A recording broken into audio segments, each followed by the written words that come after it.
निर्माण झाले त्या स्वराज्य जननी राजमाता जिजाऊ यांना त्रिवार वंदन. ज्या महापुरुषाने स्वराज्याची संकल्पना मांडली ते शहाजीराजे. ज्या पुत्राने हिंदवी स्वराज्याचं देखणं स्वप्न सत्यात उतरवले ते राजा शिवछत्रपती.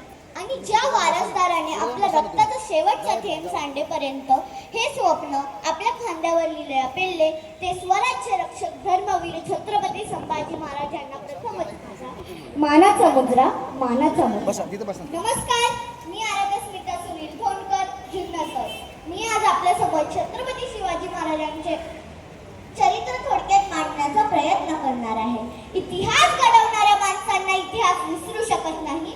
इतिहास घडवणाऱ्या माणसांना इतिहास विसरू शकत नाही आणि इतिहास विसरणारी माणसं इतिहास घडवू शकत नाही आणि इतिहास विसरणारी माणसं इतिहास घडवू शकत नाही. हा देखील एक इतिहासच आहे. निरक्षर मराठ्यांचा इतिहास वर्णाक्षरांनी लिहून ठेवावा इतका तेजस्वी आणि ओजस्वी इतिहास याच मातीत शिवरायांनी घडविला. पण साक्षर मराठे यापासून बेदखल राहिले की काय अशी शंका मनात वाटू लागली होती. पण शिवजयंतीचा हा होणारा उत्सव पाहून वाटते की सह्याद्रीच्या दऱ्याखोऱ्यात शिवरायांचे मावळे अजूनही आहेत. खरे तर आपण जिथे राहतो ती मातीच अशी आहे. आपण ज्या महाराष्ट्रात राहतो तो महाराष्ट्र कसा आहे?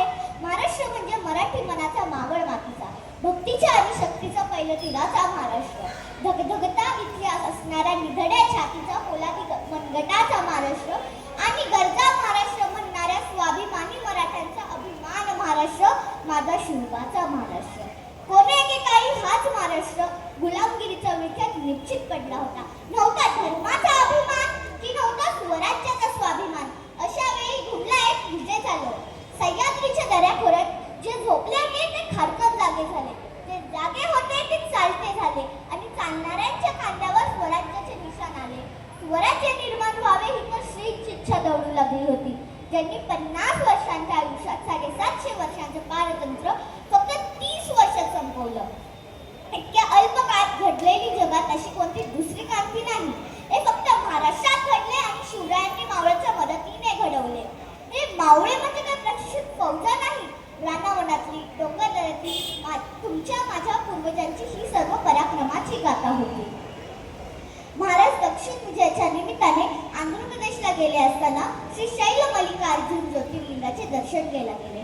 तेव्हा त्यांना मंदिराची दुरवस्था पाहून खूप वाईट वाटले. त्यांनी त्वरित मंदिराचा जीर्णोद्धार केला. मंदिराच्या संरक्षणासाठी त्यांनी भव्य गोपुरम बांधले आणि कृष्णा नदीवर भाविकांसाठी घाटही बांधले. या भागात मुघल आणि आदिलशाही सैनिकांकडून सततची होणारी लुटालूट थांबवून त्यांनी तिथल्या स्थानिकांचे रक्षण केले. मंदिराची थांबलेली पूजा अर्चना त्यांनी पुन्हा सुरू केली आणि या पवित्र स्थानाचे रक्षण केले. महाराजांनी केलेल्या कार्यामुळे श्री क्षैरम क्षेत्राला पुन्हा गतवैभव प्राप्त झाले. महाराजांनी केलेल्या कार्याची आठवण राहावी यासाठी इथल्या स्थानिकांनी श्री शैलमध्ये महाराजांच्या स्मरणार्थ एक भव्य श्री शिवाजी गोपुरम श्री शिवाजी स्फूर्ती केंद्र उभारले आहे. यामध्ये त्यांचा अश्वरूढ पुतळा आणि त्यांच्या जीवनावर आधारित एक संग्रहालय आहे. महाराजांनी बांधलेल्या गोपुराला आजही शिवाजी गोपुरम असे ओळखले जातात. त्या गोपुरावर शिवाजी महाराजांचा शिल्प आहे. आपण कधी आंध्र प्रदेशला गेलात तर या संग्रहालयाला अवश्य भेट द्या.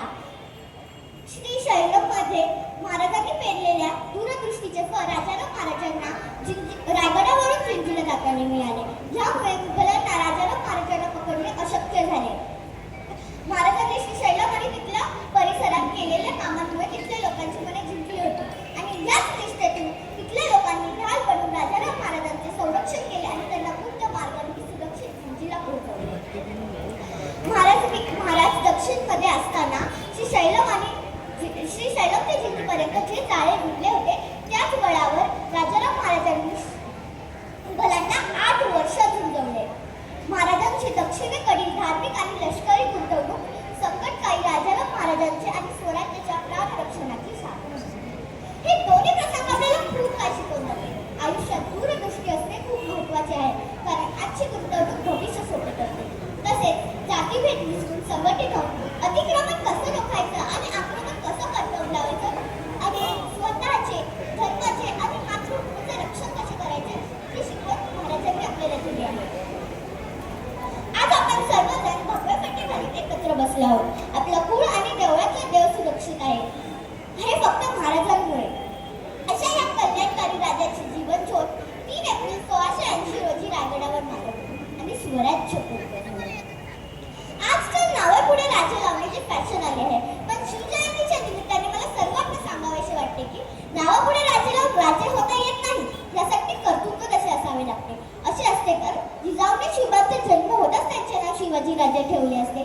नावापुढे राजे लावणाऱ्यांनी 100 दिवस खोटे राजे म्हणून जगण्यापेक्षा एक दिवस शिवबाचा खरा मावळा बसला. इतिहास जपा, गड किल्ल्याचे संवर्धन